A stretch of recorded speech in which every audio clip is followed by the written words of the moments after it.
Hello, another week, another fight. This time Arena of Honor under the banner of House Greyjoy, and again with an incomplete lineup. Since the next arena is in a dozen or so hours, I hope that we will finally meet in full. It's hard to say now, but there is hope. In the presented material, we were missing 2 people, and these 2 people joined as part of the draw. We fought side by side and met our destiny. Where did this thin thread lead us? See for yourself by watching this film. My first specific target was Dragonbit, quick scan, followed by an attack. Unfortunately, I overestimated my abilities. However, the defeat was not painful enough for me to run away with my tail between my legs. Double synergy, Famail and weakness, solid looking, because, as I often mentioned, Lena Waters without a weapon is simply weak, but here she has it. Here, it serves as the main support for the Famail synergy, while the weakness synergy exploits it. It looks nice, works well. If I had taken only tier 5, the situation would have been different, but I mistakenly thought that it was not needed in this situation. Mistake.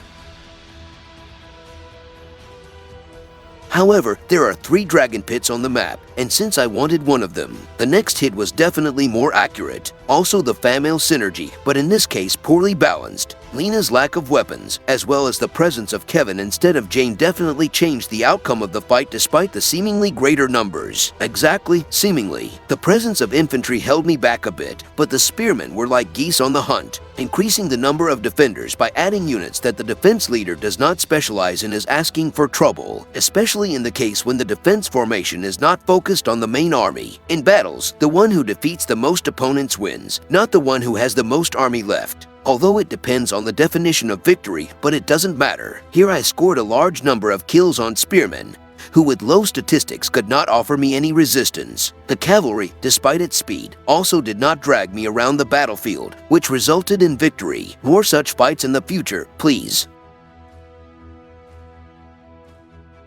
Okay, that's not the kind of fight I wanted. Almost analogous to the previous situation. I got unnecessary support that couldn't help me in any way, except for the deterrence method, and my poor spears were hit by infantry. Wooden sticks shattered metal armor. Oh well, the standard and classic bleed synergy is strong enough against spears. Of course, the fact that infantry beat spearmen, who beat cavalry, is not without significance here. Life cycle. In theory, Latskarin is unnecessary here, but it serves to strengthen the army's statistics because it does not contribute anything to the synergy itself and does not use it, while the healing effect provided by her awaken ability is weak, just like any other commander.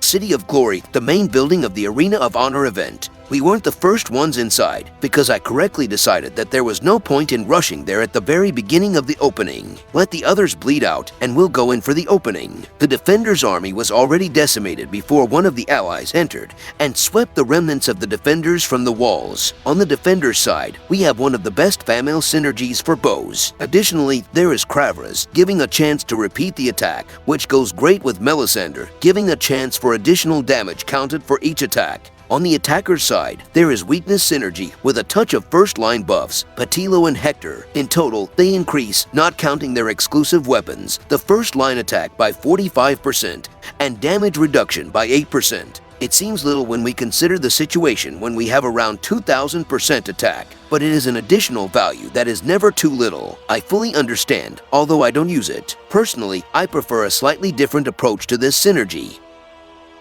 This situation requires additional explanation. In short, after the previous takeover attempt was foiled, one of our infantrymen went to visit Solo. He broke through and held out until the end with our support. My restless running around the map from location to location was interrupted by the flashing on the minimap. The Targian knelt under the constant cavalry attack, and we had a chance to take over their clan castle. As is standard in this situation, I called all allies in the chat and also asked the main cavalryman to act as the lord of the castle. A great ending to this match. This is the last scene of the battle, and I invite you to the summary in a moment.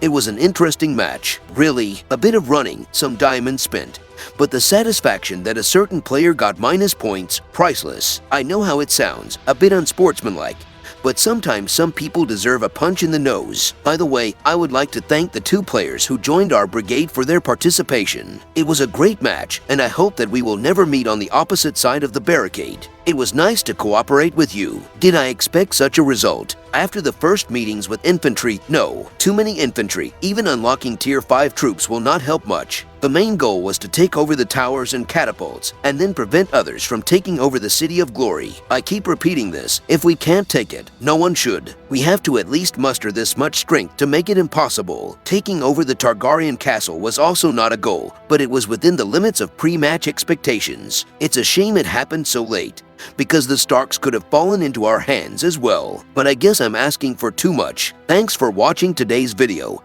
and see you soon.